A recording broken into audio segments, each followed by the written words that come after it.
L'emploi des jeunes, on ne finira jamais d'en parler. Que proposez-vous donc aux jeunes diplômés pour faire face aux défis du marché du travail? Ah oui, on ne finira jamais d'en parler. L'emploi des jeunes. Ce que moi je voudrais proposer et ce que j'ai l'habitude de proposer à mes étudiants, mais également lors des communications symposium et entre collègues quand nous échangeons sur cette thématique-là, c'est que je demande bien souvent aux jeunes diplômés d'aller au-delà de la formation qu'ils ont reçue à l'université ou bien dans un centre de formation professionnelle. La formation seule ne suffit pas. Il faut aller lier la théorie à la pratique. C'est vrai qu'il y a des universités qui font exception à la règle et qui lient effectivement la théorie à la pratique, mais ce n'est pas suffisant.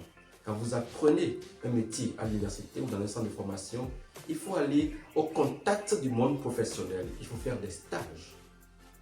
Il faut aller faire par exemple des formations certifiantes parce que les formations certifiantes ont ce rôle-là de rendre pratique vos compétences et de vous aider à pratiquer effectivement ce métier, à connaître les rouages de ce métier-là.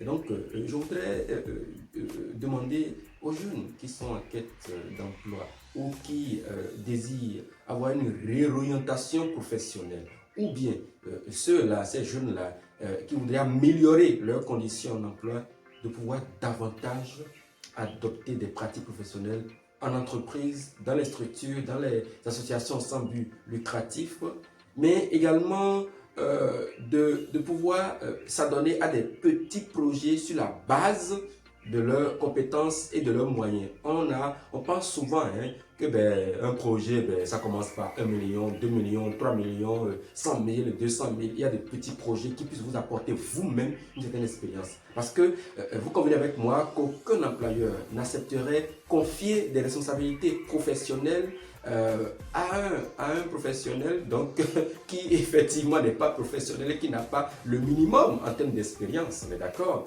Je donne souvent cet exemple-là. Je dis, vous venez d'accoucher en tant que femme, votre bébé a eu 2 mois et demi au plus, et il y a un voyage que vous devez effectuer. C'est une opportunité que vous ne devez pas rater.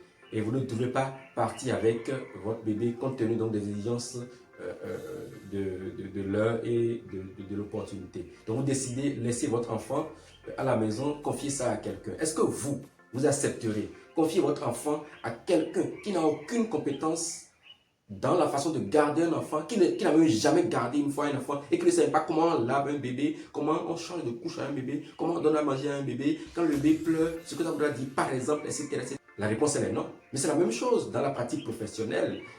Les employeurs ne sont pas prêts à confier des responsabilités assez pertinentes à des jeunes professionnels qui n'ont aucune expérience. L'expérience ici dont je parle, ce n'est pas des expériences de 1 an, forcément, de 5 ans, de 15 ans, non, mais tout au moins des expériences élémentaires de quelques mois. Mais vous n'avez jamais pratiqué la chose pendant quelques mois, quelques semaines, et vous voulez qu'on vous confie des responsabilités, eh bien, ça va causer un réel problème. Alors, donc, je voudrais demander aux jeunes professionnels d'ici et d'ailleurs de pouvoir revoir la pratique professionnelle de chacun de leurs métiers. Je vous remercie.